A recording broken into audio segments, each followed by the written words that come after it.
Bien entendu, Ebola est une maladie vraiment particulière sur de nombreux points de vue culturels, sur le potentiel épidémique.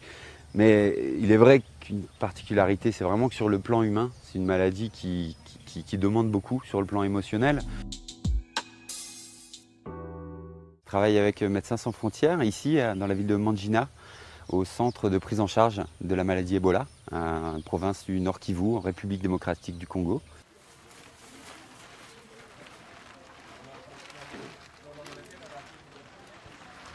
La tenue complète de protection impose déjà une organisation assez spécifique et entraîne des particularités dans la mise en place des soins infirmiers et médicaux, du fait de la durée, du fait de la limitation un petit peu dans les mouvements, du fait de la différence dans le contact avec le patient. Hein. On ne voit pas notre visage, donc des fois on dessine un petit visage par exemple sur le front, on écrit nos noms aussi.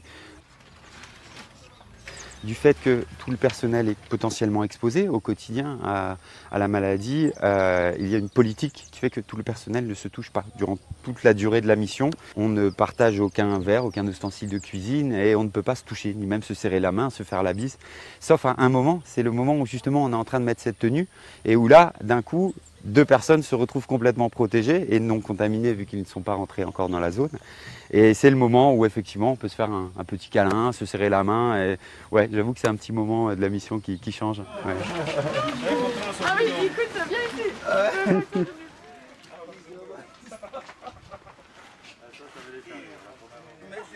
Le cœur du traitement, hein, qui est symptomatique, hydratation, accompagnement psychosocial, traitement antibiotique, est le même que les autres années, mais maintenant des molécules qui sont plus spécifiques du traitement de la maladie sont en développement. On en a 5 principaux, soit des traitements antiviraux, soit des traitements à base d'anticorps qui permettent au corps d'aider à lutter plus vite et plus fort contre la maladie. Ces molécules ont des différences, 4 d'entre elles se donnent par voie intraveineuse et ont des aspects très différents sur la mise en place pratique, ce qui est très important à l'intérieur en tenue complète, dans la durée, dans la surveillance qu'ils nécessitent et aussi dans l'indication sur les potentiels effets secondaires et ce à quoi il faut faire attention. Donc c'est ainsi qu'on choisit la molécule. Il est très important pour ce traitement qu'on ait la collaboration et le consentement. Donc on explique au patient lui-même ou à ses proches, pour les personnes mineures ou qui ne peuvent donner leur consentement, les avantages, les inconvénients, pourquoi on le fait et pourquoi on choisit cette molécule.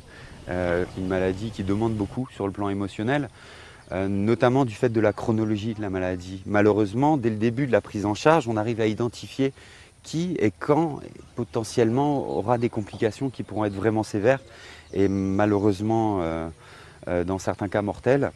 Et elle est aussi plus grave chez les enfants. On a des taux de mortalité qui sont plus importants chez les enfants. Il est extrêmement important d'insister énormément sur le contact humain qu'on a avec les gens et les patients. Et notamment, j'ai envie de dire, quand leur situation clinique se détériore, cet accompagnement est particulièrement important. Je pense qu'on n'est jamais immunisé. En tout cas, on n'a pas envie d'être immunisé contre ce genre d'affect. Ouais.